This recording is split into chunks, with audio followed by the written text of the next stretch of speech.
Hey guys, so I had a viewer, Alex, ask me if I was concerned. Basically, he asked me if I was concerned that my simple, powerful portfolio that I shared with you guys was a little overweight tech, maybe. And I can understand how he sees that because QQQ is definitely heavy in technology. But personally, I would say no.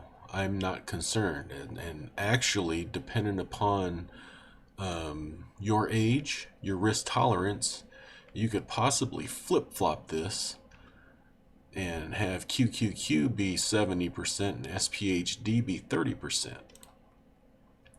And I'll share with you what I mean as we go through this. Just so you know, the pie is that I created. It's 70% SPHD and 30% QQQ, two ETFs. And over here on fund overlap, there is one stock that overlaps. So what that means is the stocks that SPHD holds and the stocks that QQQ holds are completely different, besides one. So you don't have a lot of, you know, cross investing. And if we look, we're going to do a lot of clicking back and forth here. And if we look at QQQ, it is overweight technology. So you have 62.2% of QQQ in technology. Whereas in SPHD, you only have 2% in technology. Where SPHDs is going to be financials, so you're going to have they lump real estate investment trusts or REITs into financials, so that's why you have 37.76%. Now, if you look at QQQ financials, they have 0.3%. So you can look at these both of these ETFs really mirror each other in the way that they're weighted. And the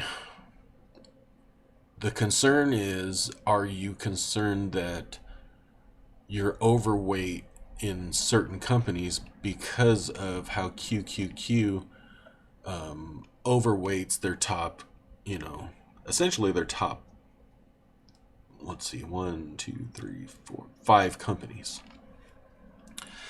And if you think about it, the answer is no, because we're going to do some back of the envelope math here just off the top of my brain.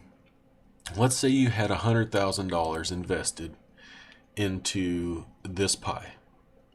So 70% will go to SPHD, 30% will go to QQQ. So if you had $100,000, that'd be $70,000 in SPHD and $30,000 in QQQ. So if you go to QQQ, you'll see, let's just call that 10%. Let's call the first three just 10%. You got Microsoft, Apple, and Amazon.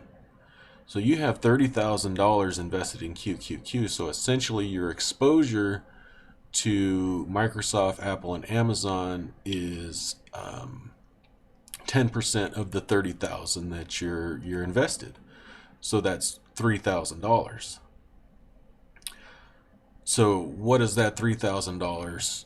What does that represent of your entire portfolio? Well, your entire portfolio is $100,000. So if you only have $3,000 in Microsoft, Apple, and Amazon, you only have an exposure to that of 3% of each. Now, I don't think that's excessive exposure to a single stock. And after that, you get down to the 2%. You're really, less exposed to these other companies. Now in SPHD, you have, I'm not going to do back of the math. Let's do I think I did it already. Back of the envelope math. In your top 10, so you have 70% in SPHD, which would represent on a $100,000 portfolio, $70,000. In your top 10 weighting in that, you have 26.27%, which comes out to $18,389. So, you divide that by 10, you roughly, you'll have about $2,000 exposure to these top 10 companies. So, if you had 2,000 exposure to all these companies out of your $100,000 portfolio, you're only 2%, 2 to 3% exposed to the companies in these ETFs. So, what I'm going to link a video, because what I like about this particular pie is you can use this as depending upon your age, you can use this as like a target date fund. So you could flip-flop, like I said, and you can flip-flop, let's get rid of that one. You can flip-flop, if you're young, you can do 70% in QQQ, 30% in SPHD, and you'll really juice your portfolio returns as a young person, and you'll really beat the S&P 500. Well, I should say, it has beaten the S&P 500 by over 3%. Now, your income is gonna be almost cut in half, because I think with this allocation, you'll have a yield of about 1.8. So you're gonna have less income. And but let's go to metrics and let's look at beta, because I was touting the 70% SPHD, 30% into QQQ as being 15% less volatile than the market. Well, if you do it the opposite way, if you look at beta, you're pretty much the same.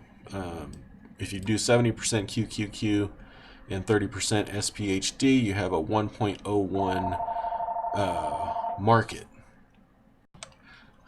Spam phone calls. I almost want to get rid of my business phone line, because 90% of it is just spam.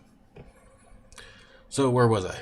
Beta. So you have you basically match with a 70% to QQQ and 30% to SPHD. You match the S&P 500, but you outperform it greatly. So with a target date fund, I know there's a lot of people that are invested in them because they don't have a choice, or they don't think they have time. What I don't like about them is that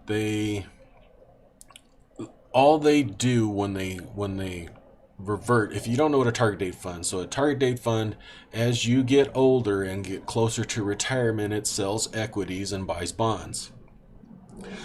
But the only thing that they use to make that transition from equities to bonds is time, and that's it. Performance doesn't matter, none of it matters. Nothing matters except time. So, we could have a 30% dip or a 20% dip like we did in December of 2018, and if that was the scheduled time for you to sell equities and buy bonds, that's what it would have done. So you would have locked in a 20% decline. Now, I think it's horrible, in my opinion, and I believe target date funds should be at least actively managed during that time, just once a year. Let someone go in and look at it and say, oh, hey, it's not time to be selling equities and buying bonds right now. But with this simple portfolio, you can do that. So if you're younger, you might want to go up to 70% exposure to QQQ and only 30% SPHD. And as you get older, and you want to take that risk off the table, you can flip flop and slowly go maybe 60-40, maybe 50-50 as you get older in age, and your exposure to dividend stocks and SPHD will go up, and your exposure to the tech heavy QQQ will go down. And I think that's a powerful way to have your own hybrid target date fund. Now, what was my next point? Oh, now, SPHD and QQQ both follow large cap index. Now, if you compare all of the exposures, it's a pretty balanced combination. The only thing is that you may want to do, because SPHD has large cap and mid cap, QQQ is pretty much all large cap. What you might want to do is either one of two things. You might either want international exposure, which I kind of don't agree with, because if you look at QQQ, pretty much all their top 10 holdings are all international companies. SPHD, not so much. So you might possibly want to do some emerging markets or just international index. Or possibly a exposure to a small cap ETF or gold, something like that. So anyway, I hope you guys enjoyed it. I hope I got all the points that I wanted to get across, and I hope that answered your question that do I think this is overweight technology as far as I have the M1 Finance my ultimate pie setup. So please leave me a like, share, subscribe, leave a comment down below. We'll talk to you guys later. Thanks. Bye-bye.